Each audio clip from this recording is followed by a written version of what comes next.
El clima de nuestro planeta es el resultado de un complejo equilibrio. En su desarrollo, la sociedad humana lanza a la atmósfera distintos gases, lo que llamamos gases de efecto invernadero, y su concentración modifica este equilibrio. ¿Cómo puede ajustarse a este proceso el mecanismo climático? ¿Cómo irán evolucionando las temperaturas? ¿A qué tendremos que enfrentarnos durante las próximas décadas? En Japón se ha diseñado una supercalculadora que responderá a estas preguntas. El simulador terrestre. Está formado por más de 5.000 procesadores y es en la actualidad una de las 10 máquinas más poderosas del mundo. Gracias a esta herramienta, un equipo formado por los especialistas en climatología japoneses más importantes ha podido desarrollar un modelo muy preciso del sistema de cambios que determina el clima terrestre. A continuación, han introducido en este modelo los datos sobre la previsión de emisiones de gases de efecto invernadero para el siglo XXI. De estos cálculos ha nacido un mapa de la evolución del clima en el planeta hasta el año 2100.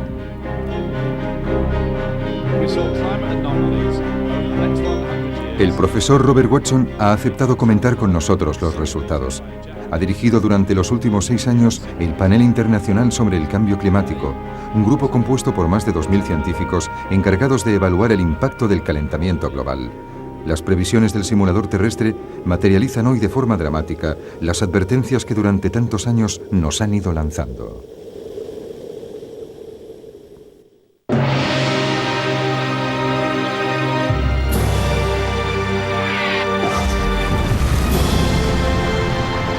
Calentamiento global, año 2100.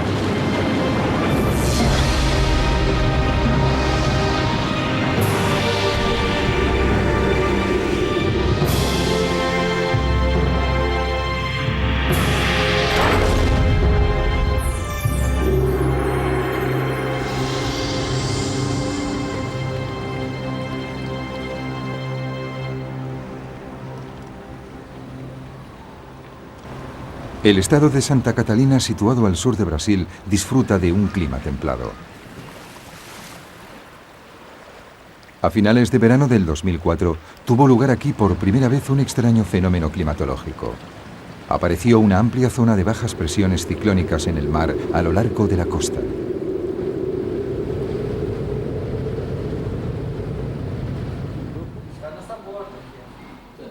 Clovis Correa, del Instituto Meteorológico del Estado de Santa Catalina, ha seguido este fenómeno desde su aparición.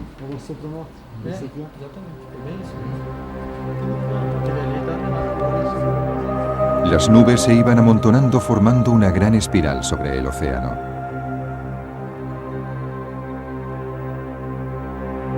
Los meteorólogos del observatorio no podían creer lo que estaban viendo. Esta formación de nubes se asemejaba a la de un ciclón tropical, pero los ciclones tropicales, llamados también huracanes o tifones, hasta ahora se habían formado cerca del Ecuador para después alejarse hacia latitudes mayores. No se había informado nunca sobre un fenómeno de este tipo en el Atlántico Sur. Además, esta zona de bajas presiones no se estaba desarrollando en el cinturón tropical, sino más al sur, en una zona templada. Yo estaba asombrado. No había otra palabra. Ninguno de nuestros meteorólogos había visto jamás algo como eso. La cosa parecía realmente seria. Un año antes, cuando el simulador terrestre comenzó a enviar sus primeros resultados, los investigadores se sorprendieron al ver aparecer las proyecciones de un fenómeno desconcertante. La presencia de un ciclón tropical en el mar, junto a las costas de Brasil. Era muy extraño. No debería haber ciclones en esa zona. Pensamos que se trataba de un error del programa. ¿Llegaría a ser realidad aquello que habían considerado una aberración? ¿Había anticipado el simulador terrestre un fenómeno atmosférico totalmente nuevo? El movimiento de la espiral de nubes sobre el Atlántico aumentó hasta definir una característica indiscutible: el ojo de un ciclón. Un equipo de la NASA siguió la evolución del fenómeno a través de imágenes vía satélite.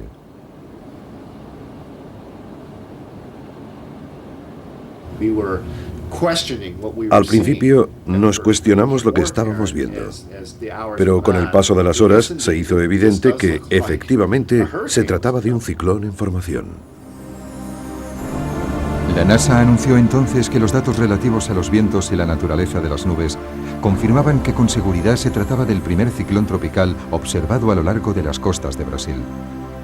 Por entonces, los barcos de pesca que operaban en la zona ya estaban perdidos en el corazón de una gigantesca tempestad.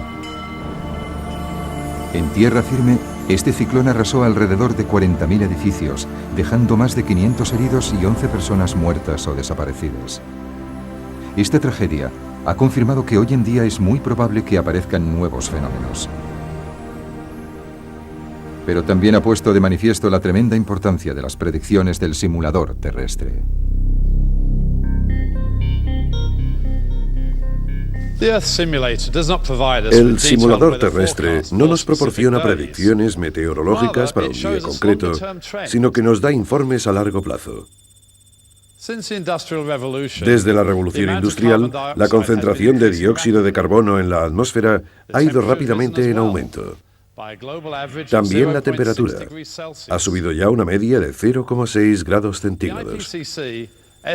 El Panel Internacional sobre el Cambio Climático estima que dentro de un siglo la concentración de dióxido de carbono podría aumentar hasta 960 partes por millón, 2,6 veces más que hoy, si sigue creciendo la economía mundial y si seguimos consumiendo combustible fósil. Con la firma del Protocolo de Kioto, los países industrializados se comprometen a reducir sus emisiones de dióxido de carbono hasta quedar un 5% por debajo de los niveles obtenidos en 1990. Si se logra este objetivo, los niveles de CO2 llegarán en un siglo solo hasta 860 partes por millón. Si nos inventamos medios más eficaces para usar y producir energía, podríamos ir más allá y reducir los niveles de CO2 hasta 700 partes por millón sin necesidad de frenar el crecimiento económico. Este valor de 700 partes por millón es el que sirve de base para las proyecciones del simulador terrestre. El simulador predice que en el peor de los casos, en 100 años, la temperatura de la Tierra aumentará 4,2 grados de media.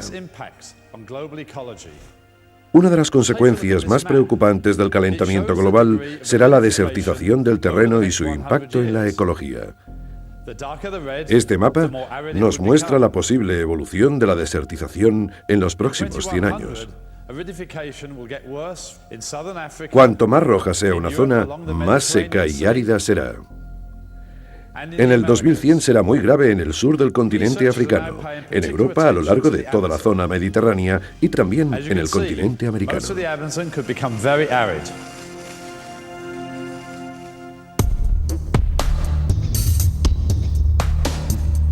Ahora, los investigadores prestan especial atención al Amazonas.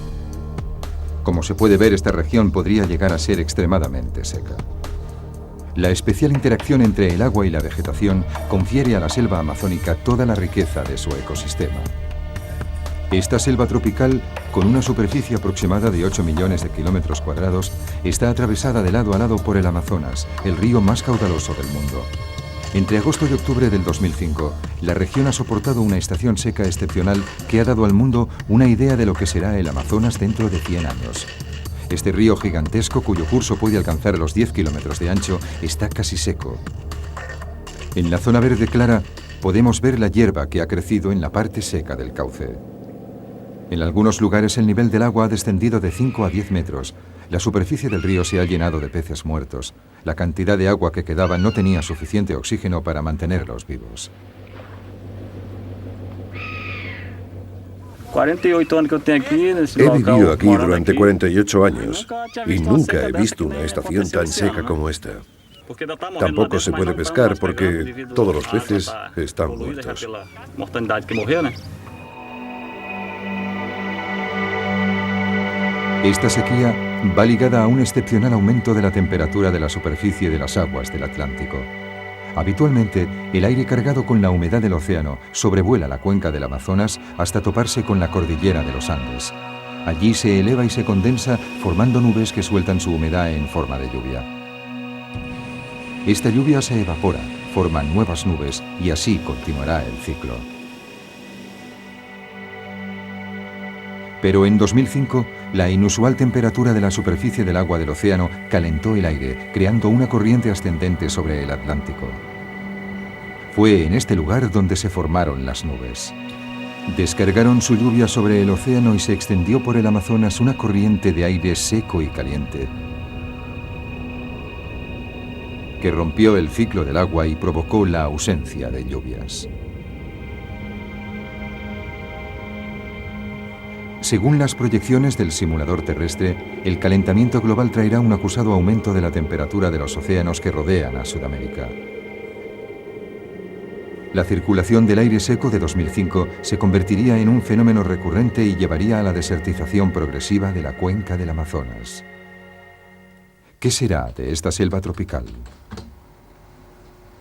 El profesor Peter Cox del Consejo de Investigación del Medio Ambiente en Gran Bretaña ha desarrollado una simulación de la evolución de la selva amazónica durante este siglo.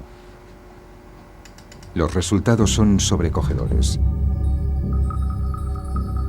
Durante la segunda mitad del siglo, la persistente sequía de esta zona llevará a la aparición de zonas desérticas.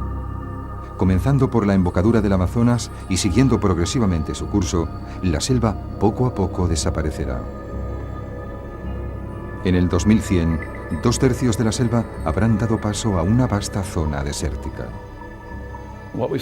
Lo que nos encontramos fue muy chocante.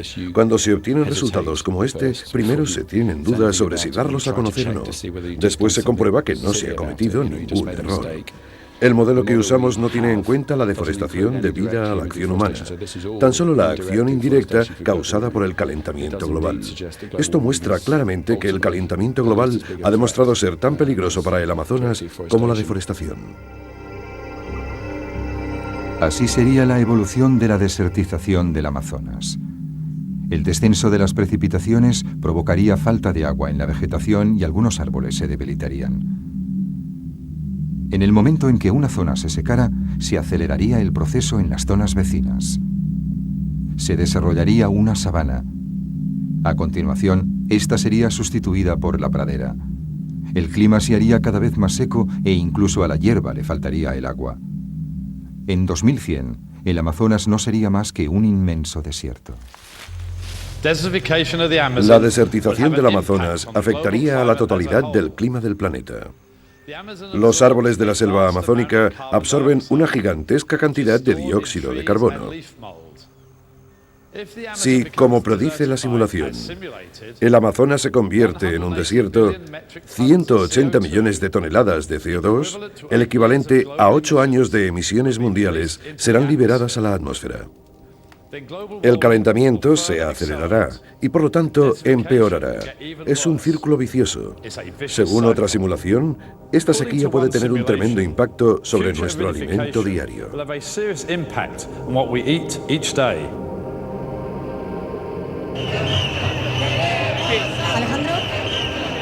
Es posible que estemos teniendo ya signos premonitorios de este problema.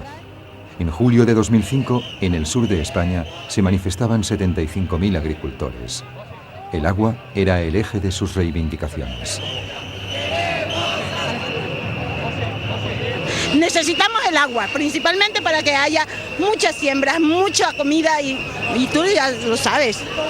El agua es lo principal. En el año 2005, España no recibió más que la mitad de precipitaciones que en un año normal. Madrid conoció el clima más seco de los últimos 145 años. Pero es en la provincia de Murcia, al sureste del país, donde fueron más dramáticos los efectos de la sequía. La región es famosa por sus frutas y sus verduras, y a simple vista sus huertas parecen verdes.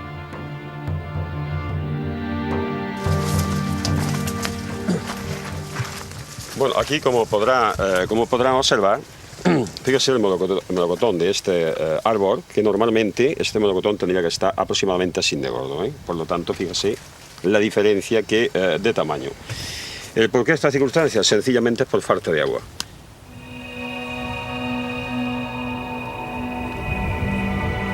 Esta excepcional sequía también supuso un duro golpe para la producción de cereales.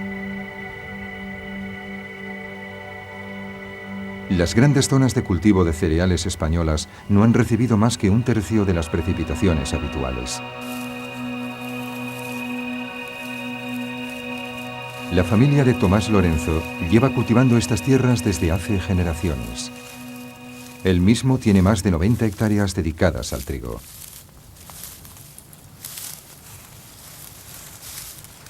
Normalmente pues puede 90 centímetros, 1 metro, 1,20. ¿Sí? ¿Podría? Sí. Así, una altura así, y mucho espeso. Tiene que ir. Mucho así, hay que ir apartando para poder andar. Si no, así esto nada. Todo ruinoso.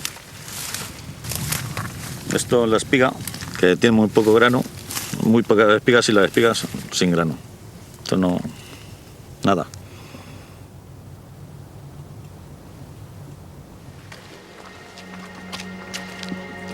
Este es su granero.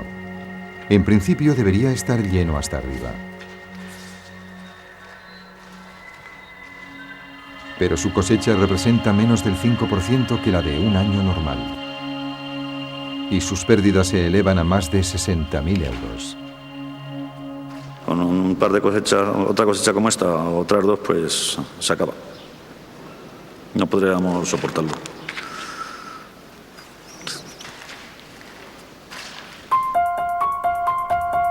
En 2005, la producción de cereales en España ha descendido en más del 40%. El gobierno ha tenido que solicitar a la Unión Europea una ayuda de 8 millones de toneladas de trigo. En estos años, la sequedad del clima español se ha acentuado. La evolución de las temperaturas en España durante los últimos 40 años confirma esta tendencia. Cuanto más aumentan las temperaturas, más se seca el terreno. ¿Cómo evolucionará esta situación? El simulador terrestre ha previsto que en 100 años las precipitaciones habrán descendido en un 10% sobre toda la superficie de España. Es probable que se repitan con mayor frecuencia sequías como la del 2005. La situación de las grandes plantaciones de cereales de la costa mediterránea es motivo de gran preocupación. La falta de agua afectará profundamente la producción de la agricultura mundial. Aquí podemos ver un pronóstico de la evolución de la producción de alimentos durante este siglo, basado en los datos aportados por el simulador terrestre. En las áreas verdes, la producción aumentará. En las rojas, va a descender. En los países del norte, donde las temperaturas son más frescas, un ligero calentamiento podría estimular la producción agrícola. Pero en la mayoría de los países tropicales o subtropicales, la producción disminuirá. El fenómeno afectará a toda el área mediterránea, incluyendo a España y al sur de África.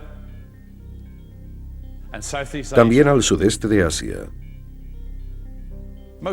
Los Estados Unidos y América Central se verán gravemente afectados. La producción agrícola disminuirá en casi todo el mundo. Como resultado, el precio de los cereales aumentará un 20%, lo que será catastrófico para los países importadores.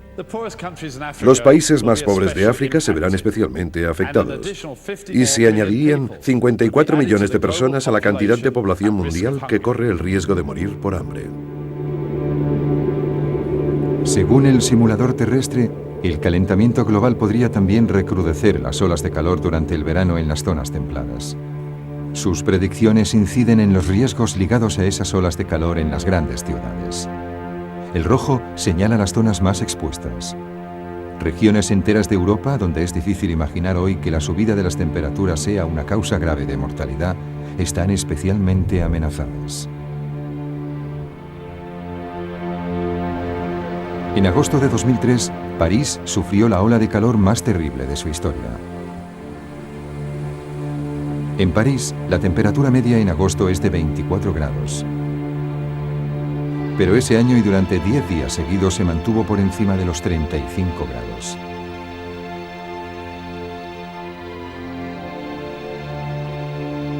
La ausencia de nubes durante todo el mes de junio había secado completamente la atmósfera sobre el país. Y en el mes de agosto, la zona de altas presiones que normalmente se estanca sobre el norte de África se desplazó hasta cubrir la totalidad de Francia. Es la combinación de la sequedad de la atmósfera y del calor aportado por las altas presiones lo que disparó la ola de calor. París no está acostumbrada a tales temperaturas y pocas viviendas están equipadas con aire acondicionado. Los equipos de emergencia se desbordaron con tantas llamadas. Yo no perdí el conocimiento, pero no podía ver nada. Todo estaba borroso, oscuro. Estaba muy asustada. Me decía, ¿ya está? ¿Eso es todo? ¿Me voy a morir? Un cuerpo deshidratado pierde la capacidad de sudar y su temperatura se eleva muy deprisa. Si la situación se prolonga, el cerebro y el corazón se ven afectados, provocando la muerte. Los hospitales parisinos se vieron desbordados por la llegada de pacientes deshidratados, la mayoría de ellos ancianos, quienes padecían convulsiones o habían entrado en coma. Esta ola de calor causó 15.000 víctimas en Francia y más de 30.000 en toda Europa. ¿Debemos esperar a que este fenómeno se repita? Esta curva, obtenida de los cálculos del simulador terrestre, indica las temperaturas medias más altas previstas para 3 días seguidos en la región parisina. A partir del año 2020, los años en los que la temperatura sobrepase los 35 grados varios días seguidos se harán más frecuentes, y a partir del 2040 aparecerán verdaderas olas de calor. Es posible que la ola de calor del 2003 haya sido uno de los primeros signos que advierten de esta tendencia. En el futuro es probable que mucha gente muera en verano debido a las olas de calor. Muchos países, incluyendo aquellos que hasta ahora no han experimentado una ola de calor, pueden encontrar difícil cómo enfrentarse al impacto del calor extremo. El profesor Larry Kalkstein de la Universidad de Delaware ha utilizado los datos que ofrece el simulador terrestre para calcular la probable evolución de la cantidad de muertes debidas al calor en las grandes urbes. En Tokio, esa cantidad deberá multiplicarse por 2,5 dentro de 50 años y por 11 dentro de un siglo. En 2100, Londres conocerá 47 veces más muertes debidas al calor que hoy. Nueva York, 43 veces más. Los cálculos efectuados en 6 de las ciudades más grandes del mundo predicen todos ellos un fuerte aumento. Las cifras más impresionantes corresponden a ciudades situadas más al norte, en zonas que hoy disfrutan de clima fresco. En las ciudades situadas cerca del Ecuador, muy poca gente muere de calor. Las temperaturas son elevadas, pero varían poco. Tokio, Nueva York, Toronto o París son mucho más vulnerables porque un día pueden tener 35 grados y al día siguiente 20 grados. Las personas no están acostumbradas al calor. Los pueblos y las estructuras urbanas no están adaptados a eso. Las casas tampoco.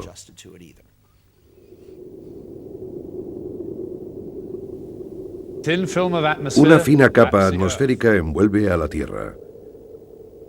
Bajo esta capa se desarrollan los ciclones, los tornados y toda clase de fenómenos meteorológicos. La subida de las temperaturas perturba el equilibrio de la atmósfera, lo que entraña un recrudecimiento de fenómenos extremos. Los esquemas de circulación de las nubes, facilitadas por el simulador terrestre, muestran con claridad el desarrollo de esta tendencia. Este es el aspecto de un frente lluvioso dentro de 100 años. La subida de las temperaturas amenaza con bloquear el sistema de presiones atmosféricas, lo que obligará a los frentes lluviosos a desplazarse hacia el norte. En consecuencia, el esquema actual de las precipitaciones corre el riesgo de amplificarse hasta el límite. El sur de China recibirá muchas más precipitaciones que hoy. El norte de China y la península coreana, muchas menos.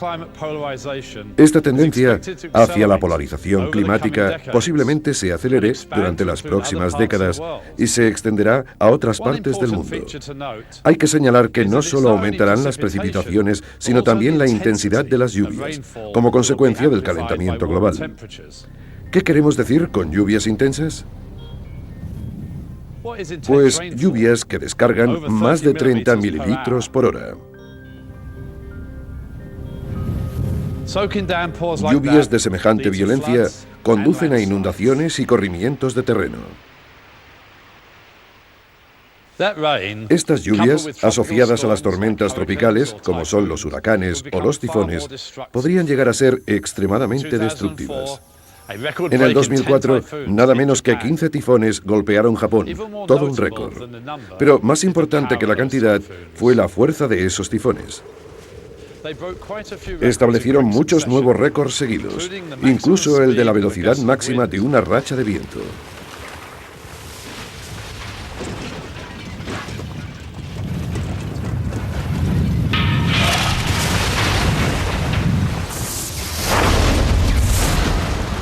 En el 2005 se desarrollaron 14 huracanes en el Atlántico Norte, de los que 3 no tenían precedente. Eran huracanes de categoría 5. Son los más poderosos, con vientos que pueden alcanzar los 300 kilómetros/hora.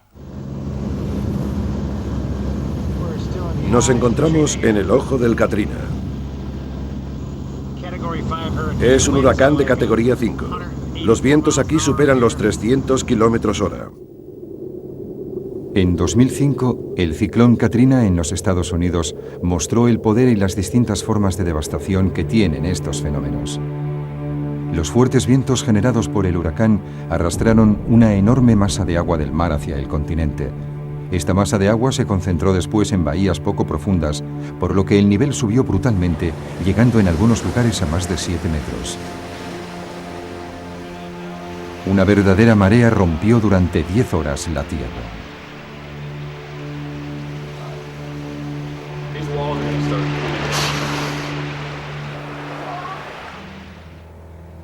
En especial, el pueblo de Biloxi en Mississippi fue uno de los más azotados. El poder del maremoto pulverizó este puente que se extendía sobre la bahía.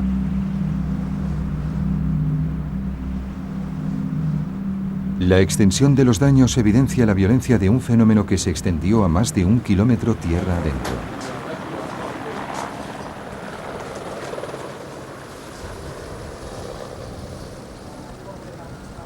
Betty Moderer pudo ser evacuada a tiempo, pero cuando regresó, como les pasó a muchos habitantes del pueblo, le esperaba un espectáculo desolador.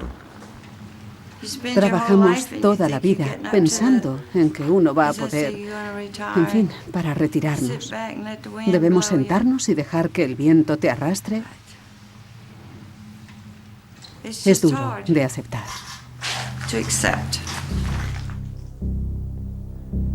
El coste total de los daños causados por el ciclón Katrina alcanza los 130 millones de dólares. El gobierno americano ha declarado que Katrina es la peor catástrofe a la que se ha enfrentado el país.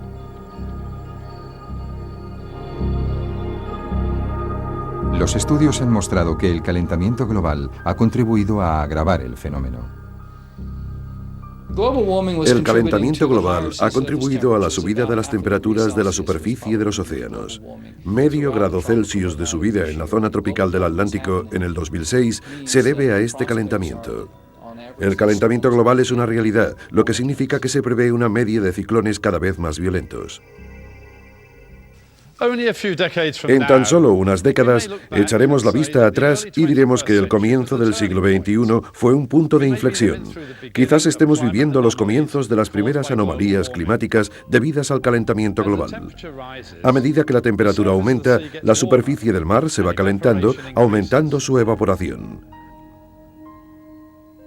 Toda esa agua evaporada alimentará a las tormentas tropicales, haciendo que sean incluso más gigantescas. El simulador terrestre predice que el Atlántico Norte podría sufrir la llegada de ciclones todavía más devastadores que el Katrina.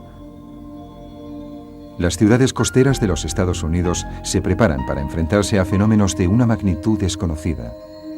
Un informe de 150 páginas financiado por diversos estados, la Agencia Federal de Gestión de Catástrofes y el Ejército Americano evalúa los daños que podría derivarse del paso de un ciclón de categoría 4 por Nueva York.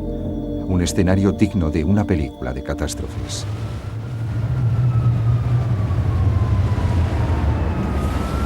Vientos de más de 215 kilómetros por hora sacuden a los rascacielos.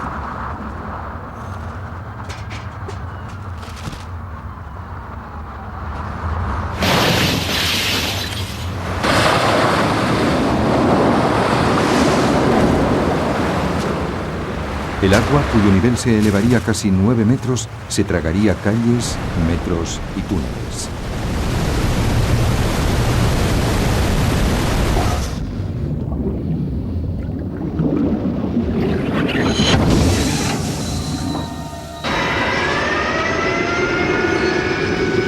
El informe concluye que es imposible evaluar el coste de los daños potenciales y solicita al gobierno y al Estado de Nueva York que construyan diques de contención gigantescos y que elaboren un plan de acción para un sistema de evacuación urgente. Muchos países alrededor del mundo se verán forzados a invertir mucho capital para controlar las catástrofes naturales, como hemos visto en el ejemplo de Estados Unidos. Pero no todos los países pueden permitirse tomar esas medidas necesarias. Bangladesh es uno de esos países. En octubre de 2005, las autoridades lanzaron a la población una campaña informativa para dar a conocer las medidas de evacuación que se aplicarían en caso de un maremoto. El relieve de Bangladesh es extremadamente plano. Un maremoto repentino podría irrumpir tierra adentro hasta alcanzar decenas de kilómetros. En 1991, un ciclón dejó aquí más de 140.000 víctimas, la mayoría ahogadas en las aguas torrenciales. Se ha reconstruido en esta plaza un pequeño pueblo. El objetivo es enseñar a los espectadores cómo deben comportarse en caso de una catástrofe como esta. Los vecinos del pueblo deben reunirse en los refugios anticiclones construidos especialmente para esas catástrofes. El mensaje es claro: solo un edificio fuerte de al menos 2 plantas puede ofrecer una verdadera protección. Pero los fondos públicos son insuficientes y la construcción de esos refugios ha sufrido un retraso considerable. Si llega a las costas una ola de esas características, solo tendríamos refugio para el 20% de la gente. Esta escasez de refugios significa que el 80% de la población no tendrá ningún sitio en el que poder protegerse. El calentamiento global acentúa cada día más el riesgo de un maremoto sobre Bangladesh.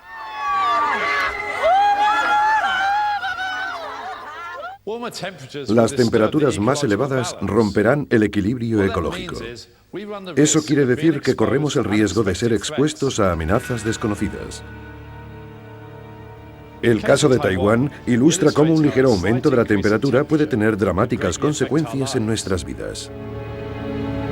La segunda ciudad más grande de Taiwán, Kaohsiung, alberga una población de 1,5 millones de habitantes. En 2005, un centenar de investigadores del Ministerio de Sanidad han estado visitando al vecindario, yendo y viniendo de casa en casa. Ministerio de Sanidad, venimos a inspeccionar los mosquitos de su casa.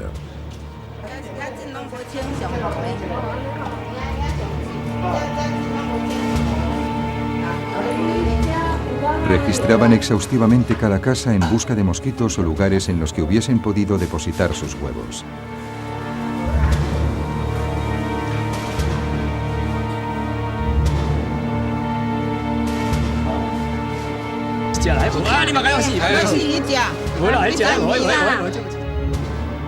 Esta es la especie que buscaban, el mosquito Aedes aegypti, el transmisor del virus del dengue. Desde hace 20 años, Taiwán debe hacer frente a nuevos casos anuales de esta terrible enfermedad tropical. Aunque al principio el hábitat de este mosquito se limitaba a África, se ha ido extendiendo progresivamente a toda la zona tropical. El sur de Taiwán corresponde al límite superior de su territorio. El dengue es una fiebre causada por un virus que se transmite al hombre por la picadura de un mosquito infectado. La primera infección provoca una fiebre alta y violentas erupciones cutáneas. Aquellos que mueren por la enfermedad tienen suerte. Por la noche el dolor era insoportable, como si los insectos estuviesen royéndome los huesos. Me sentía todo el tiempo débil y entumecida. Verdaderamente, era como estar en el infierno.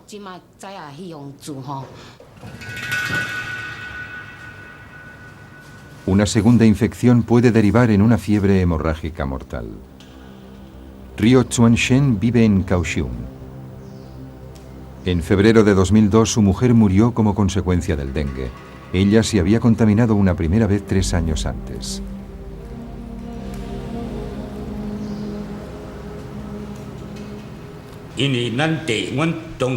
Mi mujer ya había padecido la fiebre del dengue una vez y no fue tan grave.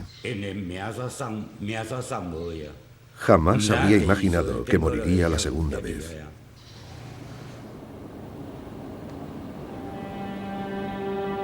Aún no existe vacuna contra la fiebre hemorrágica del dengue. Cada año causa la muerte de 24.000 personas, sobre todo en la zona tropical. Durante la década de los 90, solo se registraron en Taiwán unos cientos de casos. Pero en 2002, la cifra se disparó hasta 5.000. ¿Cómo explicar este aumento? Un profesor de la Universidad de Kaohsiung ha estudiado la correlación que existe entre este fenómeno y la evolución de las temperaturas. El virus llega cada año a la isla de Taiwán procedente del continente. Pero las larvas del mosquito portador mueren cuando la temperatura desciende por debajo de los 20 grados centígrados. Por eso el virus se erradica de la isla de forma natural cada invierno. Según la profesora Selon Paixuhua de la Universidad de Kaohsiung, el espectacular aumento de los casos del dengue en 2002 está ligado al aumento de las temperaturas invernales. Durante los últimos años, incluso en invierno, las temperaturas medias han permanecido por encima de los 20 grados. Las larvas del mosquito no han sido pues eliminadas por el frío, y eso ha sido la causa del aumento de la cantidad de infecciones por dengue. De todos modos, es solo mi opinión. En el pasado, las temperaturas medias invernales de Kaohsiung eran siempre inferiores a 20 grados. Pero desde 1997 se han mantenido a menudo por encima de este límite, incluso en invierno. Esto es lo que permite que el dengue se extienda. Las larvas del mosquito portador sobrevivieron al invierno del 2001-2002 y la epidemia continuó. Este mapa oficial muestra la extensión de la zona afectada por el dengue. De momento, está confinada al sur de la isla, en el área de Kaohsiung. Para luchar contra el riesgo de infección en la ciudad, desde el mismo instante en que se declara un caso, se lanza una campaña de exterminio. Se revisan 10.000 hogares. Es una tarea titánica, pero ha permitido evitar que se repita la epidemia de 2002. No obstante, las autoridades están preocupadas. Si continúa el calentamiento global, podría extenderse la zona amenazada a toda la isla. Si las temperaturas siguen aumentando de este modo, el hábitat del mosquito portador del dengue se extenderá hacia el norte. Podría abarcar la región central e incluso el norte de la isla.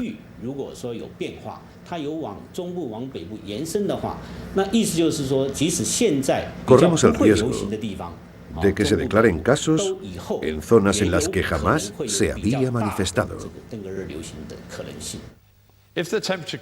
Si las temperaturas siguen aumentando, ¿hasta dónde se extenderá el dengue?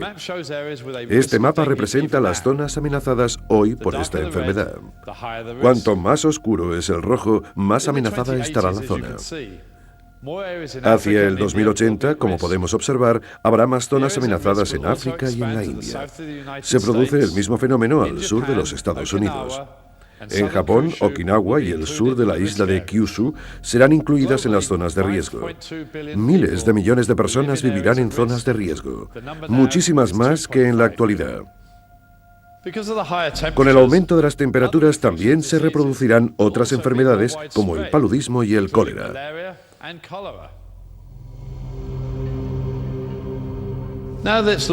Veamos ahora otra simulación. Nos muestra que cerca de 260 millones de personas corren el riesgo de perder sus hogares debido a los cambios bruscos del clima mundial. Estas personas se convertirán en lo que llamaremos refugiados medioambientales. ¿Dónde van a ir? Una entrada repentina de población podría ocasionar fricciones dentro de cualquier comunidad. En la zona ártica, la población ya se está viendo forzada a trasladarse. La isla de Shishmaref está situada a lo largo de la costa noroccidental de Alaska. es una estrecha franja de tierra de unos 5 kilómetros de largo. Aquí viven unas 600 personas. La mayoría de los miembros de esta comunidad pertenece a la tribu india de los Inupiaq. Su modo de vida ancestral se basa en la pesca y la caza. Pero pronto tendrán que dejar su isla. Durante los últimos años, la erosión ha desgastado la costa y muchos habitantes de la isla han visto cómo el mar se tragaba sus casas.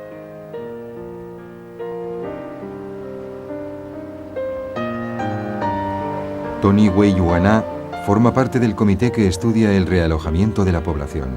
Durante 9 años ha estado observando los daños ocasionados por la erosión costera. Y la situación empeora día a día.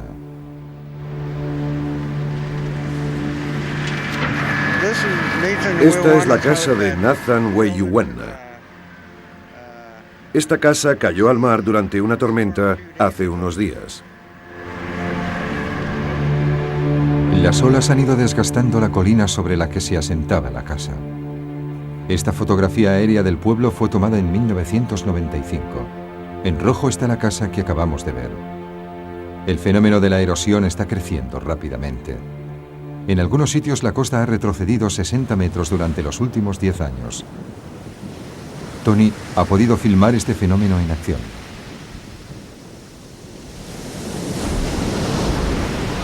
Si el terreno que constituye la base de las colinas se rompe con tanta facilidad, es porque se trata de permafrost. Cuando la tierra congelada se encuentra expuesta al aire libre, se funde literalmente ante las embestidas de las olas. Si hoy es tan vulnerable, es debido a la disminución del casquete glaciar del Polo Norte. Antes, en octubre, cuando el viento de las tempestades soplaba sobre el mar, las costas ya se habían congelado. El hielo actuaba como un rompeolas, protegiendo el terreno de la erosión. Cuando llega una tormenta y no hay hielo, es muy peligroso para la comunidad, ya que el agua golpeará directamente contra la orilla e irá llevándose la arena.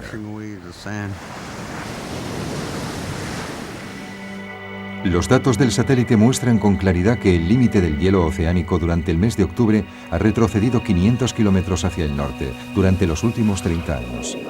Y según el simulador terrestre, en verano todo el conjunto del casquete polar puede haber desaparecido para el año 2070.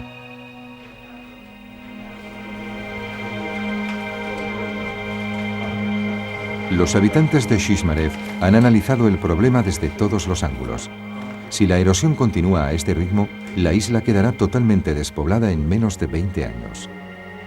Tras largas deliberaciones han tomado una decisión. Todo el mundo tiene que haber abandonado la isla para el año 2009. Pero ¿dónde irán?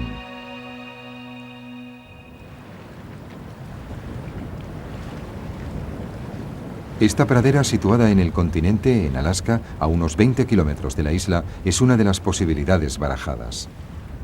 Pero para que el pueblo se asiente allí es necesario construir carreteras y una pista de aterrizaje. No hay suficientes fondos para tal obra de ingeniería. Desde el punto de vista económico, es mucho más realista buscar un pueblo que ya exista, dotado de infraestructuras. Pero los habitantes temen que su asentamiento cause fricciones con la población que ya vive en esos pueblos.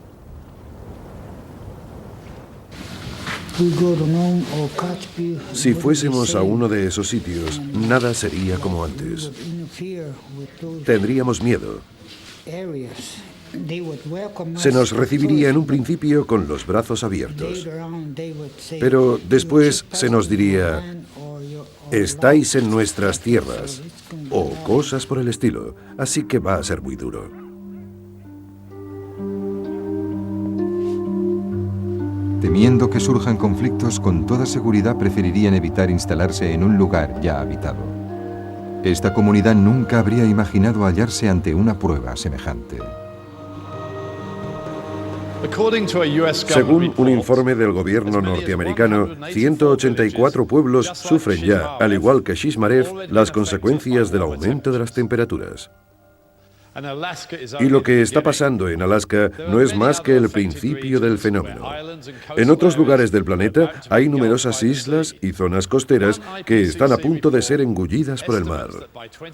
Un estudio del Panel Internacional sobre el Cambio Climático estima que en el 2100 el nivel de las aguas será 88 centímetros más alto que el que tienen actualmente. El océano engullirá un total de 1,3 millones de kilómetros cuadrados de tierras. Muchos países como Kiribati, Tuvalu y las Maldivas quedarán parcialmente sumergidos bajo las aguas. Podrían incluso desaparecer completamente. Si este escenario se convierte en realidad, veamos cuántas personas perderían sus hogares.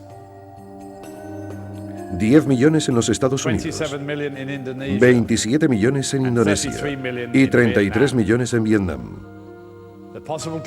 Mundialmente esto representaría 260 millones de lo que podríamos llamar refugiados medioambientales.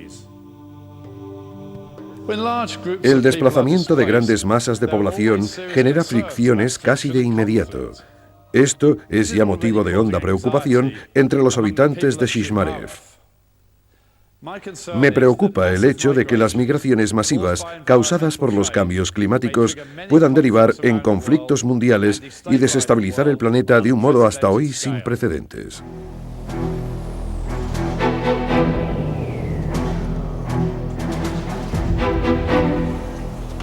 El aumento de la desertización, las olas de calor en las áreas urbanas, la extensión de enfermedades tropicales a zonas más amplias, fenómenos meteorológicos extremos y desaparición de hábitats. Todas estas predicciones del simulador terrestre nos muestran la cantidad de amenazas a las que nos veremos expuestos este siglo por el simple aumento de unos cuantos grados en la temperatura global. No debemos olvidar que estas simulaciones se basan en la hipótesis de que, gracias a nuestros avances en el uso eficaz de la energía, los niveles de CO2 dentro de 100 años se limitarán a 700 partes por millón.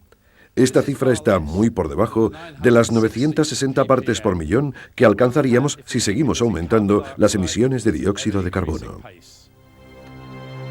Entonces, ¿qué tendríamos que hacer para evitar que el futuro planteado por el simulador terrestre se hiciera realidad?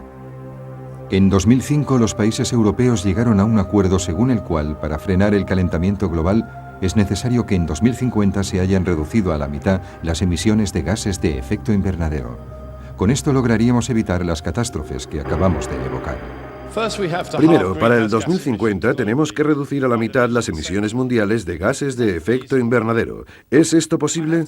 Lograr este objetivo será muy difícil. ¿Por qué? Porque aunque se cumplan todos los objetivos del Protocolo de Kioto, las emisiones mundiales de gases de efecto invernadero siempre irán en aumento. Para poder llegar a disminuir las emisiones a la mitad, debemos descubrir nuevas fuentes de energía, desarrollar nuevas tecnologías para el almacenamiento energético y poner en marcha cualquier tecnología que esté a nuestro alcance para reducir la emisión de gases de efecto invernadero. Los países industrializados y los países en vías de desarrollo deben enfrentarse conjuntamente ante este reto.